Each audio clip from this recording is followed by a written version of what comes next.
മഞ്ജു പറയുന്നത് എനിക്ക് കേൾക്കാൻ പറ്റുന്നില്ല. ഞാൻ കോക്കിലേക്ക് പോയിട്ട് വരാൻ തോന്നുന്നു. കോക്ക് അതിനെ എങ്ങനെയാ കാണുന്നത്? അത്തരത്തിൽ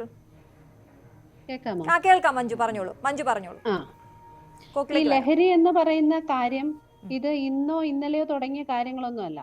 ഇപ്പോ നമ്മൾ ഈ എല്ലാ കാര്യങ്ങളിലും പറയുന്ന പോലെ നമ്മളുടെ ഇടയിലേക്ക് എല്ലാ വാർത്തകളും എത്തുന്നത് ഇപ്പൊ ഡിജിറ്റൽ മീഡിയ ആയാലും മറ്റു മീഡിയകളായാലും കൂടുതൽ നമ്മളുടെ ലോകത്ത് ഉള്ളത് കൊണ്ടാണ് ഇതെല്ലാവരും എല്ലായ്പ്പോഴും അറിയുന്നത് സെക്കൻഡുകൾക്കുള്ളിൽ, അല്ലെ? അപ്പൊ ഈ ലഹരിയെ സംബന്ധിച്ചാണെങ്കിലും എന്തിനെ സംബന്ധിച്ചാണെങ്കിലും ഇതുമൊക്കെ പണ്ടുകാലം മുതലേ ഉള്ളതാണ്.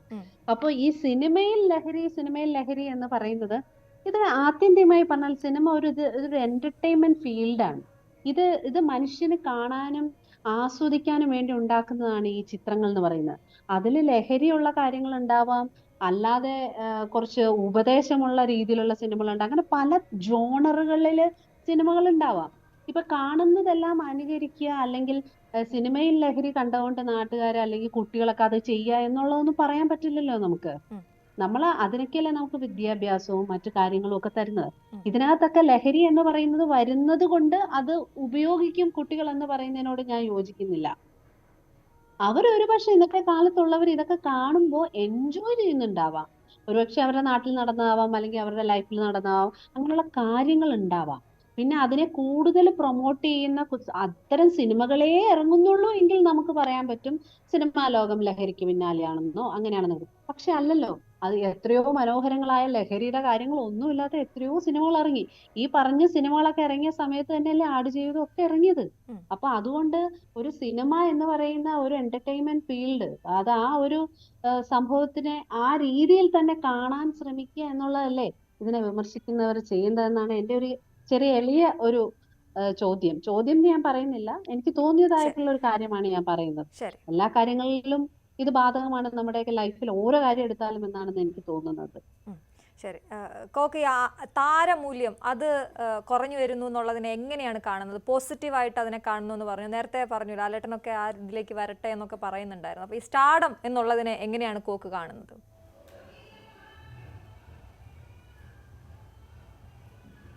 സ്റ്റാർഡം നല്ലതാണ്. കാരണം ഒരു ബിഗ് സ്റ്റാർ ഒരു ഇൻഡസ്ട്രിക്ക് ഉണ്ടാവുന്നത്, അത്രയും സ്റ്റാർസ് ഒരു ഇൻഡസ്ട്രിക്ക് ഉണ്ടാവുന്നത് നല്ലത് തന്നെയാണ്. കാരണം സ്റ്റാർസിനുള്ള കുറേ പ്രിവിലേജസ് ഉണ്ട്. കാരണം അവരുടെ പടങ്ങൾ പെട്ടെന്ന് ബാങ്കബിളാണ്. അവർക്ക് പെട്ടെന്ന് ഇപ്പോൾ OTT ആയി കഴിഞ്ഞാലും അല്ലെങ്കിൽ റിലീസിങ് സ്റ്റേഷൻസ് ആയി കഴിഞ്ഞാൽ തിയേറ്റേഴ്സ് ആയി കഴിഞ്ഞാലൊക്കെ പെട്ടെന്ന് കിട്ടും.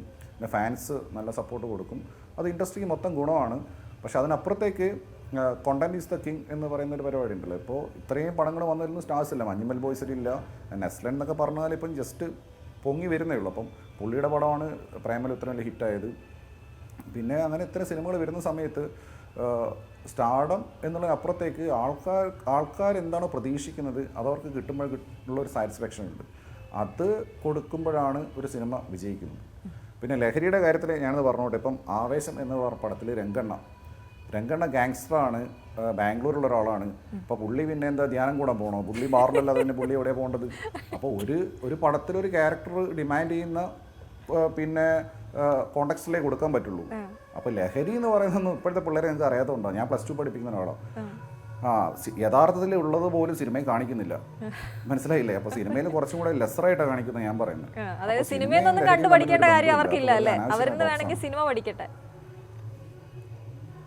അയ്യേ ഒന്നുമില്ല, സിനിമാക്കാർ പിള്ളേരെ കണ്ടുപിടിക്കട്ടെ.